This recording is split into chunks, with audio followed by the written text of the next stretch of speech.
Give me the next 10 minutes and I'll help you make the most out of your 20s and your 30s. I started working out when I was 19, and a decade later from that, at 29, I'm now a personal trainer and I help many other people accomplish their goals physically. Now, in this video, I'm gonna help you realize certain advice that I wish someone had told me a lot earlier. So number one is you wanna take big bets. If you're under 30, you have no reason not to go 100% all in on your goals, especially when it comes to your health. At this age, the downside is nothing, and the upside is everything. If you think about life as a poker game, and I'm only using this example because I used to play poker, imagine in life you had unlimited poker chips. You would play as many hands as possible and place as many bets as possible because if you lose, you didn't lose anything because you always had more chips to play with. And essentially, every bet you make was free. Now you have nothing to lose at this point. As you get older, you start having less and less chips to bet with. But when you're young, you only have things to gain. If your downside is zero at something, then the objective is to take as many big bets as possible because there's nothing for you to lose. And trust me, eventually you will have things to lose. It's only a matter of time when you get older and older.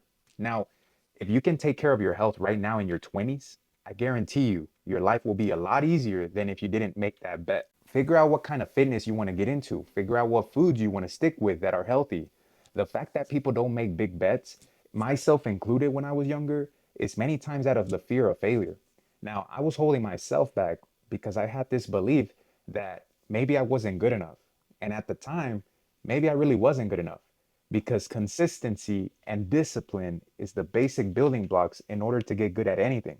Some of the people that I've trained have expressed, and maybe you felt this way, that sometimes you don't chase after your goals because of the fear of judgment from other people. Now, believe me, there are a lot of other people that have felt this way. So they've been able to overcome it, and so can you. Maybe at the beginning, your friends or your family, they show you support, but once you get going in your goals, they immediately judge you based on them. You're too good enough to eat with us, or you're always at the gym, you don't hang out with us anymore. And they're right, you don't want to because your goals in life are way different than what they're after. Now, a good friend would cheer you on. If this is you right now, you want to surround yourself with people that are trying to accomplish the same goals as you. Now, there might be different things that you want to do. When I was 19, I had 6 failed attempts, and managing my weight wasn't something easy for me to do. I had 6 failures. But the biggest thing I learned from that, and completely everything was my fault. I can't blame other people for my failures. But if I had surrounded myself with people that are looking for the same goals in life that I was at that time, I would have made a bigger comeback much sooner. And I wouldn't have started from zero. Now, maybe you're at your first failure, maybe you're at your second, or you haven't had any at all, but you have more failures in you. Let me explain what this means. You have to understand that life is an infinite game. And what that means is that the only point of the game is to keep playing the game itself. In a video game, it's different. You have a defined time period and you have a score at the end of the game. But life is an infinite game. For example, the point of dating a girl and then getting married isn't to marry the girl, but to stay married to her. So the point of health isn't to get healthy and you're done, it's to stay healthy. So when you're in your 20s, what you lack in experience, you have to put in with work and consistency. Now, if you're hearing this and it makes sense to you, meaning you understand you need to take bigger and bigger bets in life. You need to take maybe even riskier bets when you're young because the downside is almost zero. You're probably wondering then, what bets do you need to place? This brings me to step number two. The next thing you have to do is get good at one thing. Once you get good at one thing, you understand how your body reacts to it, whether it be a diet or a workout program. Now think about the equal opposite of this. How would I get somebody to stay unhealthy and never get to the body that they want? I would get them to keep starting new diets over and over again. I would allow them to start new workout routines that are too complicated or difficult where they never get good at anything. Now, do you remember that one guy who started a CrossFit exercise and then bodybuilding and then did the keto one day, carnivore another day? This doesn't exist. Now, here's the part that a lot of people don't know. Whenever I had those 6 failures, 3 of those were me trying to do too much at the same time. Your body needs time to adapt. Stick with one thing and get really good at it. Now, if you like running, if you like swimming, if you like lifting weights, stick with that and get really good at it. before you try to switch to something else. Now, whenever you're making progress, many times it's because you're consistent at one thing. If you want to impress people that don't know what they're talking about, then tell them about all the things you're doing. But if you want to impress someone who's ahead of you, if you want to impress people that are already healthy and in shape, then you get good at one thing and they see how consistent or how disciplined you are at that one experience. Now, you only fool people who don't know what's going on. And trust me, there are a lot of people out there that don't know what's going on when it comes to their health. But you only seem smart when you're talking to people about your workouts and your diets who are in worse shape than you are. Why would you want that? So this brings me to point number 3, which is fitness loves speed. This goes back to my talking point about making big bets. By the time you have all the information you need, the opportunity is almost gone, and it's already too late most of the time. Sometimes you just have to take bigger bets quickly and make sure you're not procrastinating. Now imagine it took you 5 minutes to decide on something. And if you made a mistake, it took you maybe 15 minutes to fix it.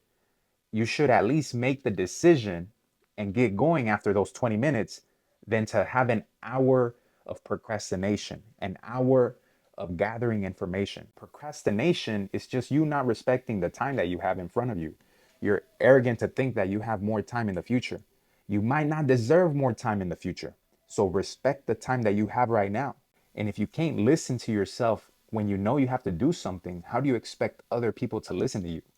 Now, one of the things that took me a very long time to understand was that things that drag you down the most were simply unmade decisions.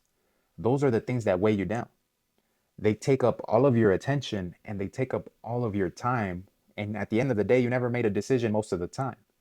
So you probably have a handful of decisions that you know you have to take. For example, you know the foods you need to be avoiding. You know that you have to go to the gym, but you don't because you are over analyzing the decision. Instead of taking action, remember fitness loves speed. If you want to move in life faster than other people, then you have to make a decision. Very few decisions in life are actually irreversible. So, for example, if you don't like the job that you decided to choose, you can always quit that job and apply to new ones. You have to get comfortable with the idea that there are so many unknown variables that you're not going to have all the information you need to make a decision. You already have all the information you need. The biggest mistake I could have made is simply not making a decision in the first place. You have to take action right now. You have things in your life and you have to trade those things for things that you currently want, but you don't have. Now, in your 20s and your 30s, there's no perfect way to live it. You either become an underskilled 30 or 40-year-old or an underlived 30 or 40-year-old. You just have to figure out which sacrifice you want to make and accept it because there's no do-overs in life. And that's okay.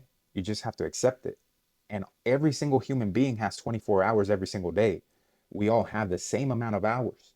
So fundamentally, everything that you spend your time on is distracting you from getting closer to your goal. And you're declaring it to be more important if you give it that time. So decide what's actually more important in your life. Every single one of these videos that you're watching on Netflix, wasting time on TikTok or playing video games, all of these things are distracting you from your goal. The day that you decide that it's not that important, you put those hours towards your goal because a year goes by faster than you can imagine. Be glad that you're not wasting that time anymore because most of that time you can't even remember. They did a study of humans' brains, and most people only remember about 10% of the content that they consumed after just 24 hours.